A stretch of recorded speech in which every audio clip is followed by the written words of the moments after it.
The play begins with Reverend Parris fretfully praying for the health of his daughter Betty, who lies unconscious in the bed. Parris is mumbling one moment, weeping the next, when his Negro slave Tituba enters to check on the young girl's condition. Parris dismisses Tituba in anger before dissolving in tears, pleading aloud with God to help Betty open her eyes and wake. Reverend Parris is about to commence praying when in comes his beautiful 17-year-old niece, Abigail Williams. Abigail arrives with another young girl who reports that the town doctor has searched his books and can find no natural explanation for Betty's symptoms. Parris sends the girl back to the doctor with the assurance that there be no unnatural cause here, and warns her not to spread any suggestion of unnatural cause in the village. By unnatural cause, Parris means witchcraft. Abigail reveals to her uncle that rumor of witchcraft has already made its way around the town. In fact, right now, she points out, the downstairs parlor is packed with people looking for answers. Reverend Parris is terrified because he saw with his own eyes what the people in his parlor are clamoring to know about. The night before, Reverend Parris discovered Abigail and Betty dancing in the forest. He says he saw someone running naked through the woods and recounts having seen the slave woman Tituba waving her arms over a fire while making a kind of incantation in gibberish. Parris demands to know if there was witchcraft at work.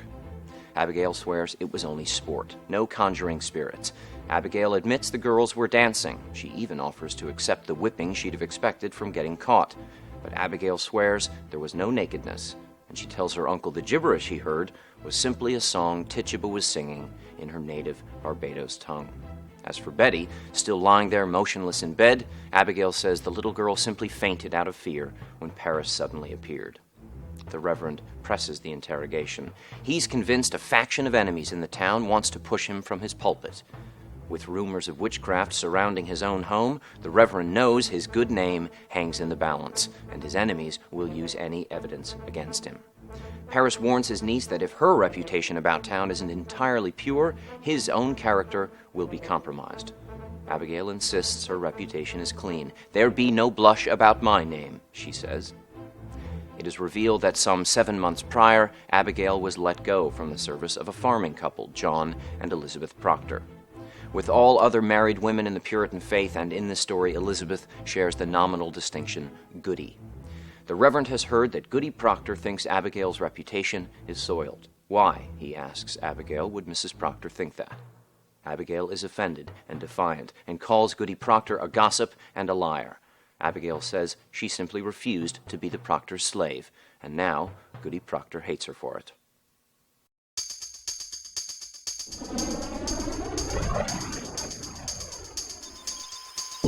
Arthur Miller based The Crucible on real events of 1692, when, in the Puritan village of Salem, Massachusetts, 19 men and women were hanged for witchcraft. What was once a peaceful, hard-working community had transformed itself into a panicked and paranoid people consumed with fear. In the months that followed the witch trials, Salem disappeared from the map.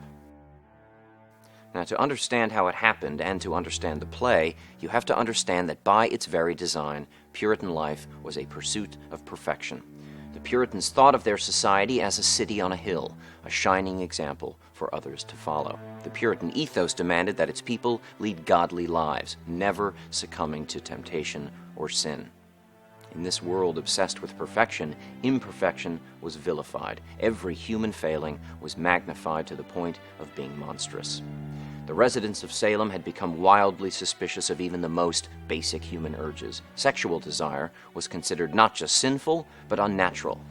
What was unnatural was considered nothing less than the devil himself. Also remember that late 17th century colonial America was a land of superstitions. To many, witches and evil spirits were as real as the devil himself, who was out there beyond the wood's edge, constantly at work on the corruption of human souls. It was in those woods that the Reverend Parris sees the incident that gives rise to the entire hysteria of the Salem witch trials. The power of perception is a theme on constant display in the story. Even the incident in the woods is an amalgam of perceptions. It's never actually seen on stage. It's the catalyst for chaos, and yet it's only talked about. What actually happens there becomes a side note next to the sinister meaning attached to it. No surprise, then, that as the play begins, Reverend Parris is in a state of panic. He believes that he saw village girls summoning spirits and running naked, among them his own daughter and niece.